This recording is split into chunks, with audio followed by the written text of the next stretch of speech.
My desk is bothered, I'll tell you what. My desk is like, how could you leave me in such a state? No, we gotta sort it out now, today. Are you feeling bothered? You getting up now? You coming to visit?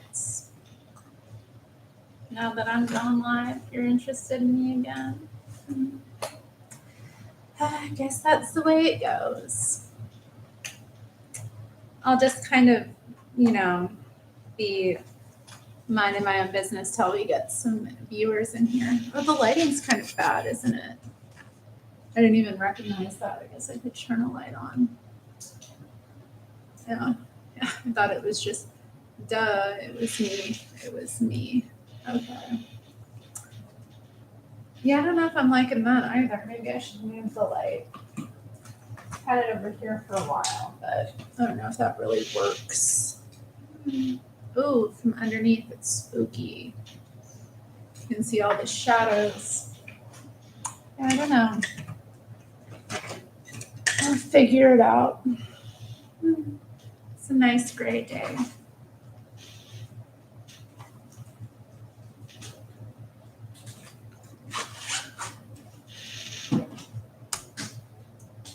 So yeah, topic is unbotheredness. Usually I wait for people to show up, but I don't know if I just want to get started. Because I found, one interesting thing about these lives is that they don't really get going until I get going. People will watch, but they won't really be interested until I'm speaking myself here. And my desk is a mess, y'all. I've been busy lately. Busy, and it makes it hard to make. I mean, my creative space is just a mess. This is where I'm supposed to come, do my videos, do my recordings, draw, do whatever else. This little desk here that I have set up, and yeah, it's just kind of got a lot going on. I have been doing and going live with or on Adam Moore's channel recently because he does live streams. So I think I've brought a lot of stuff over too from those streams that are just kind of sitting here as well. So it's a bit of a mess. I have a viewer. Say hello.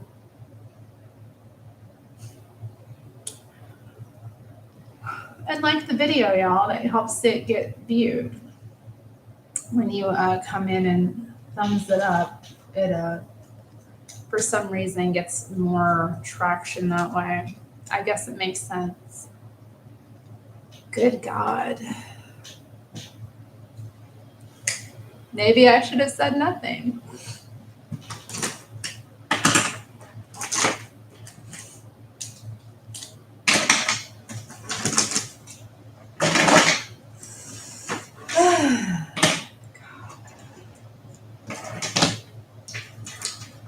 I don't know.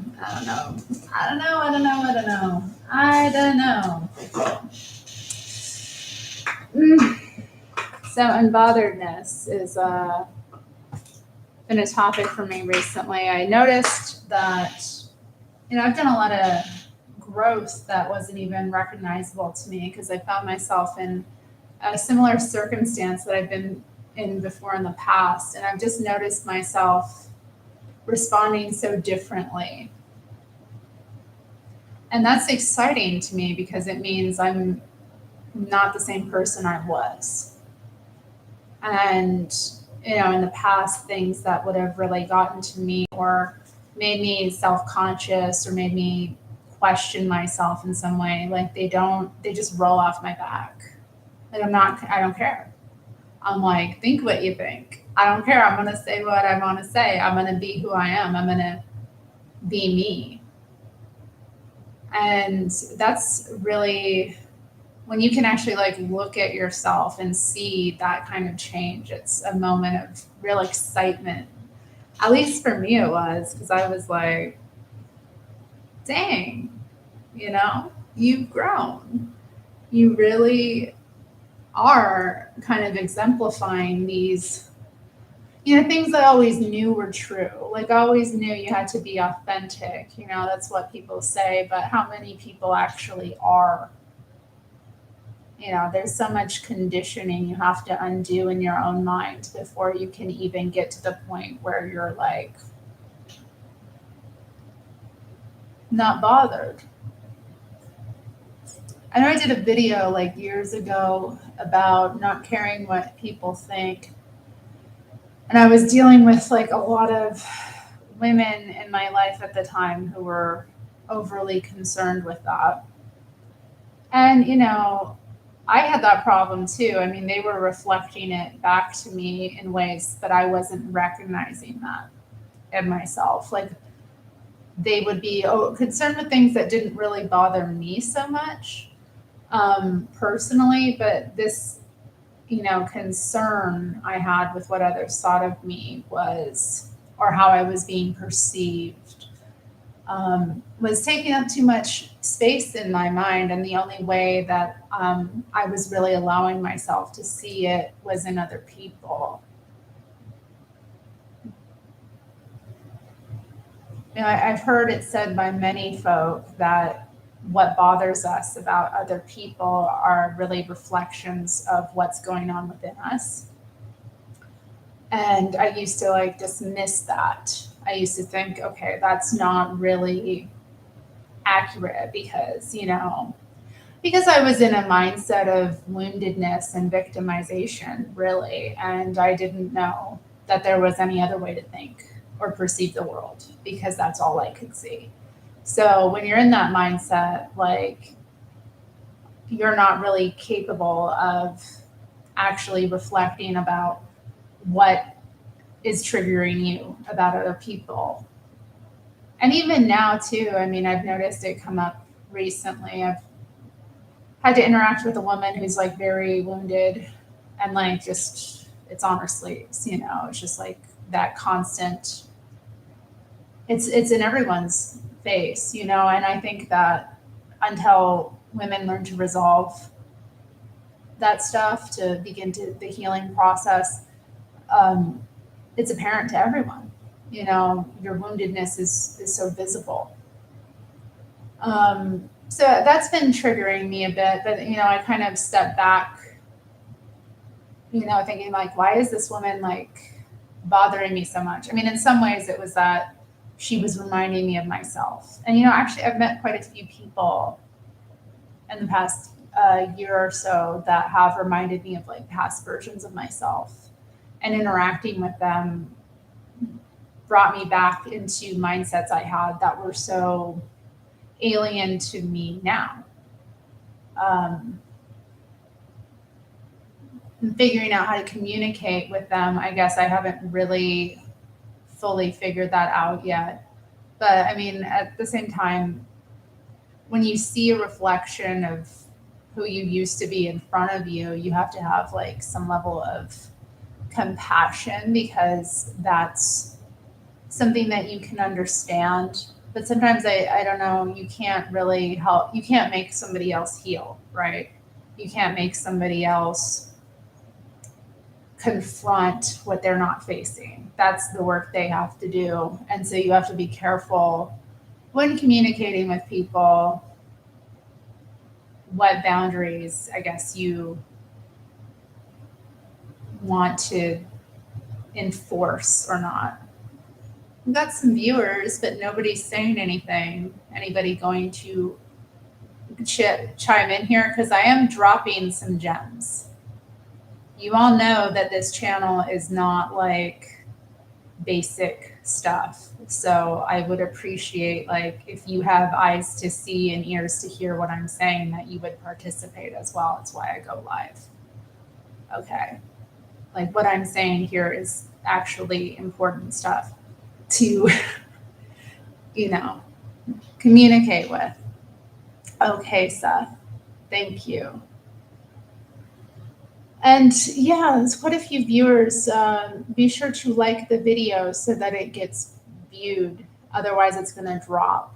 on the algorithm while I'm live. So please do that while you're live and not later on. So anyway, I unbotheredness, but I am a little bit bothered. I just feel like maybe there should be some, etiquette, conversational stuff around how do we participate in a live. Hey, Dee Dee. Oh, I'm glad you're here, hon. Thank you. I look lovely today. I tried, I got myself together.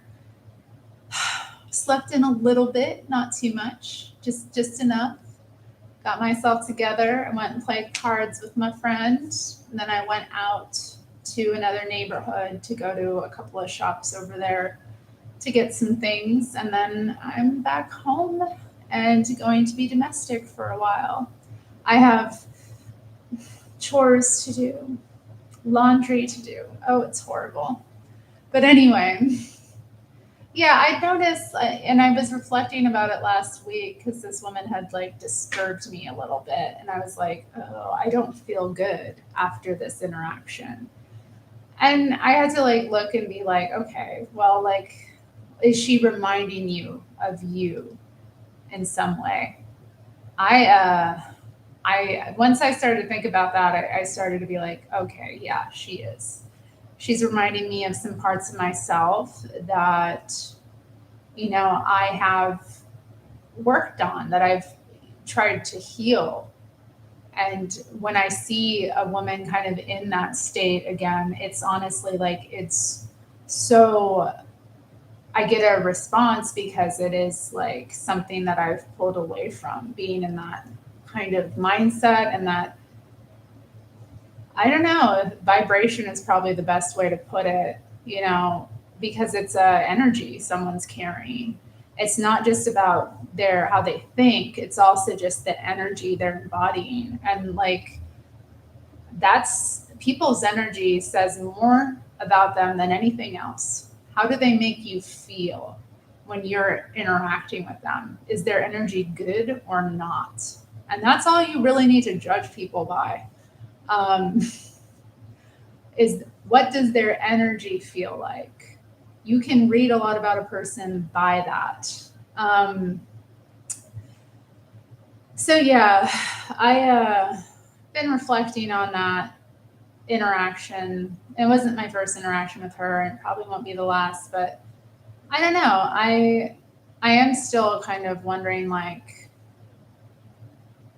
how do I, when I've been in that kind of space, then be, helpful to somebody in that space? And then I started to think like, well, is that even my responsibility? Do I need to be? Not necessarily. If obviously as I interact with people, I'm going to be as present as I can be with them, but that's all you can really do. And you also have to like let go of expectation of a certain outcome. You have to like really just step back and be like, okay, well, at the end of the day, it's not your responsibility. You got to be unbothered again by how much, because, like I said, nobody's going to heal somebody else. They have to do that work themselves. And I guess I still kind of have that impulse to save people. Thinking that like, if I just tell them the truth, or I just, put forward like a path of healing, that's going to, somehow change their life. And those are choices that people have to make for themselves. They really are. You can talk till you're blue in the face with people. However, they're going to do what they're going to do, and they're going to choose what they're going to choose. Yeah, I got a lot of stuff here on my desk. I need to tidy up, y'all. I've got Ram Dass's Be Here Now. Let's find a piece from this, huh? I'll just flip it around and we'll find until I feel good about it. Hmm.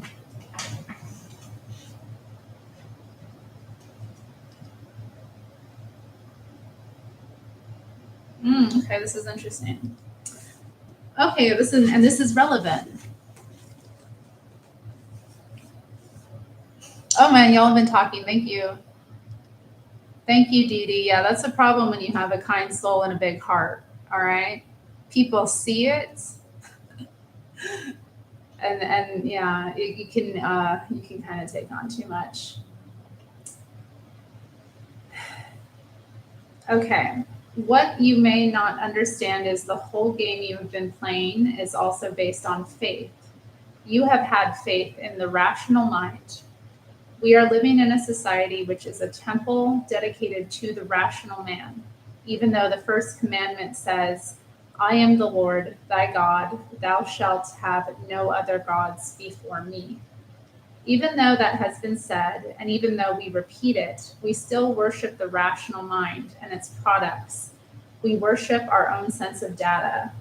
It's only when we see the assumptions that we've already been functioning on that we can start to extricate ourselves.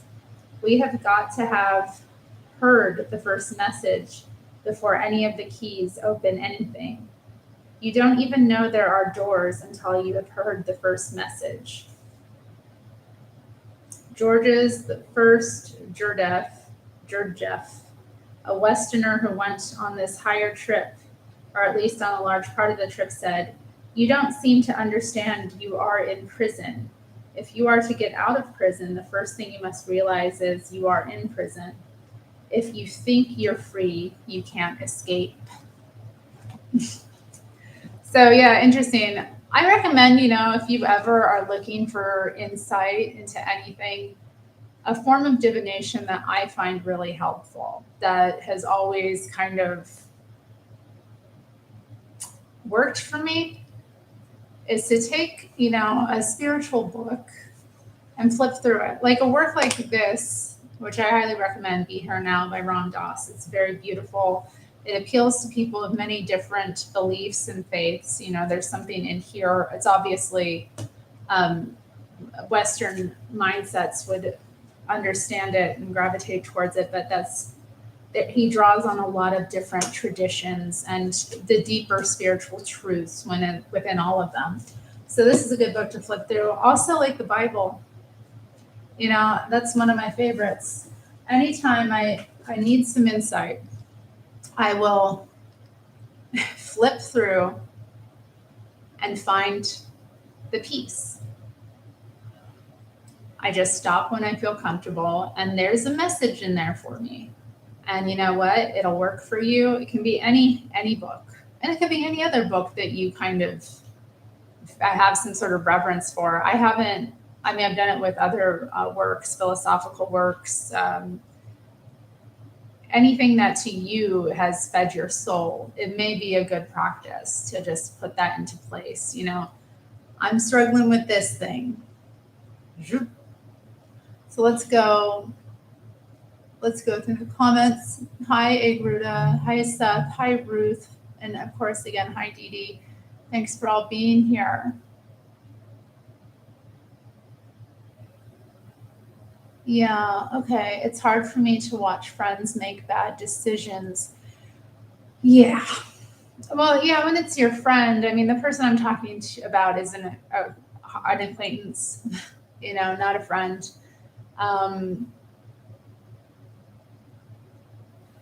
But I too, yeah, I've had friends make bad decisions, or like I've had, have situations where, but you also have with your friends. I think friendship is really important, and we are called to love our friends. And we also need to be careful about who we call a friend. What makes someone a friend? Because a lot of the people who I thought were friends, have drifted away in my life. And then there's people who've been there for me no matter what, through it all. And those are friends. People who accept you are friends. People who cherish you, help you, who are there for you. Those are your friends. And those people matter. And with those people, you do have to make those efforts with. But, I try to be a friend to everyone to the lengths that I can. But, we all have our limitations. Anyhow, back to the unbotheredness. Because, with some situations, I've just had to be like blatant too. Like, if I disagree now, because I will hear, I've had conversations with people where they're kind of dropping some things that I don't believe, and that I don't believe so much because I know what it means to believe those things and the kind of mindset that produces those thoughts. And I'm like, in my case, like, ooh, like I can't just let that sit in the air. I can't just let those words be spoken and not counteract them with my words. So we also have to be careful ourselves about knowing when to speak. And I think for me, it's like I won't let a non-truth be spoken. If something is blatantly to me not true and harmful, I will, in some regard, speak out loud something that contradicts it so that I, feel that I haven't allowed it to fester. Because the thing that we also need to remember is the power of our words.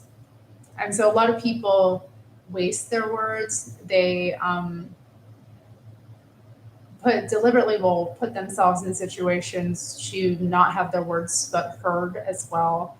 I was speaking with one of my friends about this recently, and like we were talking about the silencing of women. And I was like, very clearly in that conversation, I was like, I don't get silenced. Okay. I've been through a lot of experiences where I was silenced in some regard. I mean, I still have this platform going. I have been able to keep myself going despite maybe sharing controversial beliefs and opinions and dealing with the backlash that comes at you, and the kind of, creepy silencing tactics that sometimes will rear their heads. But I've learned from these experiences. And so now I'm a lot more careful. Not every opinion needs to be expressed. And we need to be deliberate about when and how we get our messages across. It's about strategy specifically. And I really think it's important that women not waste their words and not put themselves in positions to be silenced. You know what I mean? Because I see that kind of going around, because what happens when we put ourselves in the position to be silenced is that we are silenced. And then that trauma comes up again, and then we're re-traumatized. Now, wouldn't it be better if we struck strategically and made our voices heard where they couldn't be silenced? You know what I mean? Like, this is the thing about being, female, and thus therefore categorized as the other, the background sex in some regard, in this patriarchal culture. We exist in the background. So this does not mean we do not take up space in the world. This does not mean that we do not have our proper place, but there are elements of our reality that are background. Okay.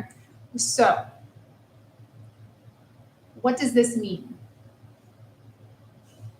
This means that we have to be strategic when we are in the foreground. We need to understand that we are not, we are on the offensive in that regard. So strategy is important when interacting in the foreground. Secondly, the background is where things are actually being manifested and created in the world. And we are, essentially the creative sex. So we need to figure out how to utilize our strengths, which is the power of the background, in determining, how we strike in the foreground. But regardless, my friend and I were talking about silencing, and I was just kind of reiterating, like, I'm not gonna, why do I see women so consistently re-traumatizing themselves? You know what I mean? Like putting themselves in positions to be silenced, to be abused, to be triggered. It's like, this is your time, this is your energy, and you're actually, what you're doing is you're like putting more of that energy on yourself. You're literally putting yourself through the same initial thing. You're reliving it, okay? And it's no different than being in a bad relationship. It's no different, than enduring whatever again and again in your life. You're going through the same hell. You got to figure out how to step outside of that and, act accordingly. So it's, but again, not anything I can do about that. And people have to learn their own lessons in their own time. But that's just how I see it myself. And I'm going to focus on speaking and saying and making sure that when I do act and when I do speak, it's heard. So how does this relate to unbotheredness? Getting too invested in things and people who really aren't in any regard a part of your life, I think is a big way that people stay bothered.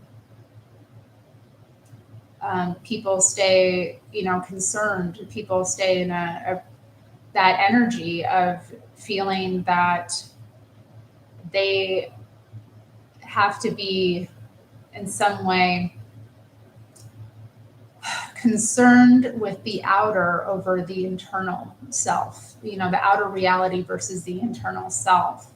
And the internal self is what we're all here to shine and to be in the world.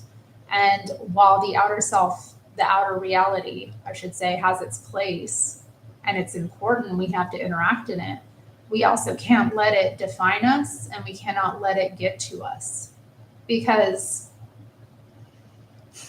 we all have our own mission here on this earth.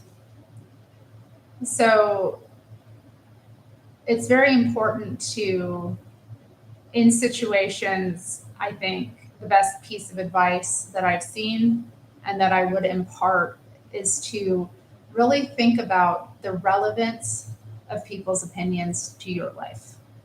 Because I did actually have someone contact me today and say that they were like, they appreciated the way that I respond to like detraction, which is to not respond, They thought that was a very powerful thing to do.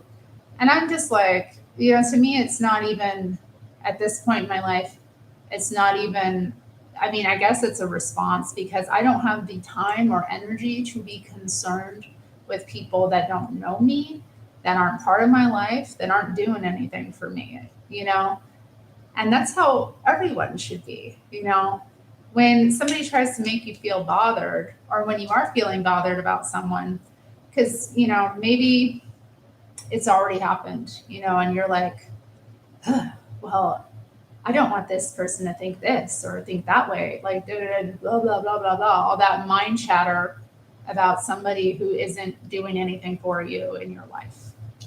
Why? All that grief, all that concern about somebody who's never been there for you, doesn't even really know you.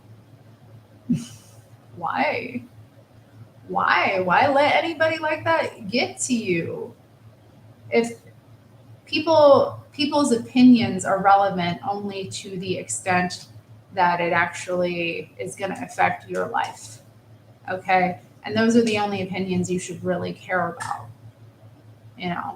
at the end of the day. But that's hard for a lot of people to hear because a lot of people have taken on this mindset that they have to be nice and agreeable to everyone. And you really don't. You really don't have to be agreeable to anyone, but especially not anyone that you really aren't, somebody who's not even a part of your reality. So let's catch up in the comments. Dee Dee says, God goes to great lengths to show his love and grace. That's so true. You know what? And God has a sense of humor. Okay, y'all. Now, I know we don't talk about celebrities here much on this channel, but I will say, just because it's been everywhere, I did decide to watch an interview with Kanye or Ye recently on Piers Morgan, which was painful, but, to actually listen to him. Because anytime I hear or see anybody that's being like dumped on, canceled, and this is what I recommend anyone, actually listen to what they're saying. Because I guarantee there's something in there that's true that is bothering people or that people don't want to hear. So yeah, I listened to some of that, and oh God, why did I bring this up? I just opened a can of worms bringing this up, and now my mind's like kind of like airheading, like, why did I bring this up? He had mentioned in it, he said multiple times that God has a sense of humor. And he gave examples from his life where he saw that to be the case. And I, too, have had those experiences because he had talked about doppelgangers. And I have had doppelgangers, okay? I've had those experiences with people that it was like, wow, this person is reflecting something to me, okay? God is like teasing me right now and showing me like something that I need to like get some humility about right quick. I guess at the time, that was hard for me to see, but reflecting over time and as you grow like spiritually, you do begin to see that. So yeah, I brought that up because he was saying that in his own life, he'd seen that to be true. And, giving the examples of how it's manifested in his world, God's sense of humor, the way that God humbles people, I thought was really funny and relatable because I've been through it as well. And but here we are, still living, still existing. So grace it's a present thing, While we can be humbled and while we can be laughed at, we can also be allowed to continue, as we see ourselves and let the kind of story of life unfold. That's really special to remember that as long as we're still living and breathing, we're not, there's always more for us to be doing, So, yeah, Seth and Igruda are talking about dealing with the situation of friends. Here in Brazil, we have an expression, poucas e boas. It means the few and good people that come to be our real friends. Oh, thank you, Alex. Top chat. You don't have a question to ask? You should always ask a question when you do a top chat. Let's see. I've moved and changed jobs so many times as an adult. I turn and realize that I don't know anyone like every 5 years ago. Wow, Alex. That's got to be a crazy experience. I think I'm more settled in my ways. Like, in some regards, I do have people in my life that I've had around for a while. But you know what? I'm loving bringing new people into my life too. And that's something that I'm working on at this time. It's, meeting new people and going and having new experiences. Because, what else are we going to do? Just live the same life? It's boring. Agrita says, I agree. Some situations are just a waste of time and energy, and time is precious. Yes, your time and your energy, your time can never be replaced, okay? Because, the clock's ticking on all of us. But your energy too, getting that depleted, you have to rebuild it. And that's, again, taking more time from you, more effort. So, like, I worry about when I see women kind of stuck in those cycles, how much they're burning themselves out and don't even realize that it's something that they're choosing. But again, hell is something we choose. I'll talk about that, maybe heaven and hell here too a little bit. My beliefs about this maybe are unorthodox, but I'm going to say this. I believe these are dimensions that we enter through our choices. And hell is separation from God, which means ultimately separation from the divine creative spark within yourself. It's where you forget your own divinity, essentially, and the fact that you are created as, a creator being. And it's when you completely give up that is when you become enmeshed in the pits of hell.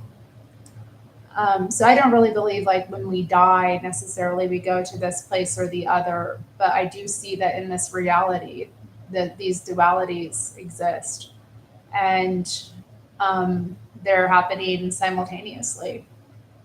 And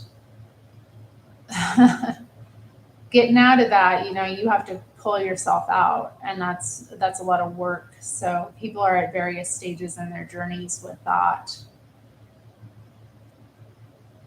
Anyway, hello Ishika Asawa, welcome to the chat.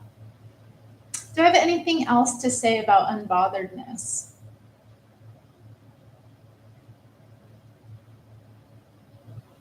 I think I went over most of the talking points. So, we're about 37 minutes in. Does anybody have any questions or comments that they would like me to reflect on before we wrap this up today? And give a few minutes for people to share, and then I'll probably head out of here. Because like I said, I got to be domestic today. But I really felt called to come on and be live for a little bit because I haven't really been doing it on this channel. I've just been busy. Okay, y'all. I work full time. I run my own business. I've got community and social obligations.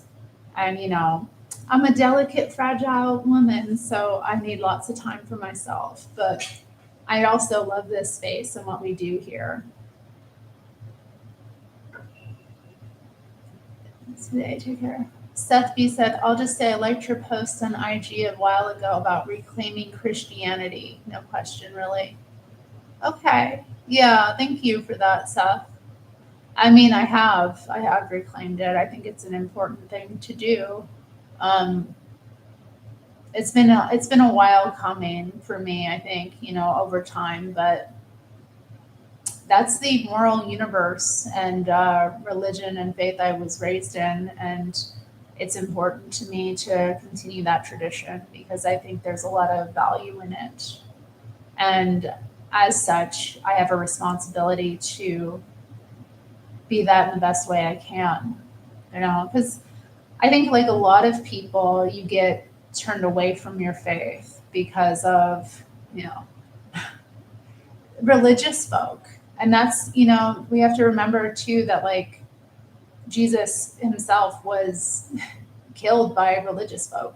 He was betrayed, but they did not accept him. And so we have to remember those lessons and the ways that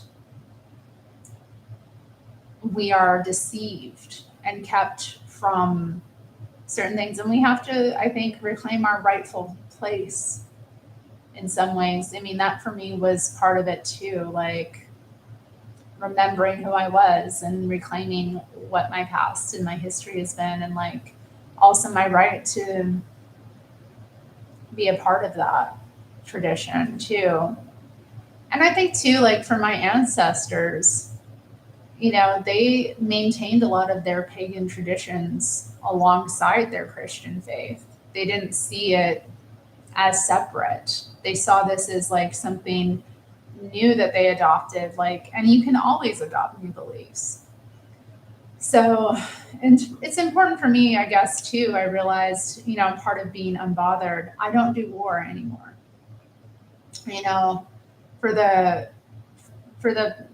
For a long time in my life, I've been at war. That was my mindset. That was where my heart space was at with the world. It was in doing battle. But coming to know peace and coming to understand forgiveness and reconciliation and hope was, to me, it was a revelation. I didn't have to be the warrior. I could put down my sword and I could put down, all the embattlements, and that I could rebuild. And we all have that potential. And I think that's part of the message of Christianity as well. There are things about it which are very important for our civilization. And so I think that's important as well. But yeah, y'all, that's just how I see it. And then there's more thoughts I have about it, but who can say anything else? All right. Anyone else have anything to say before I take off? Or anything they want me to respond to? I know most people took off. They heard I was leaving. They were like, nope, I'm done. Oh, why can't I get, there we go.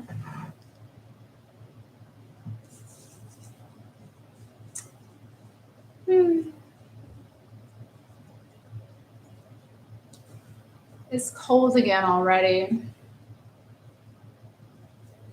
All right. Well, good. We had a nice little chat today. Thanks everyone for being here. I'll be back soon, probably with some more videos, flipping some cards for you folk.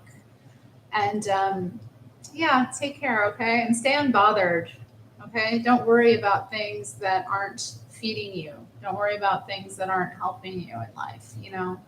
We've all got to focus on number one, okay? And stay unbothered. Bye.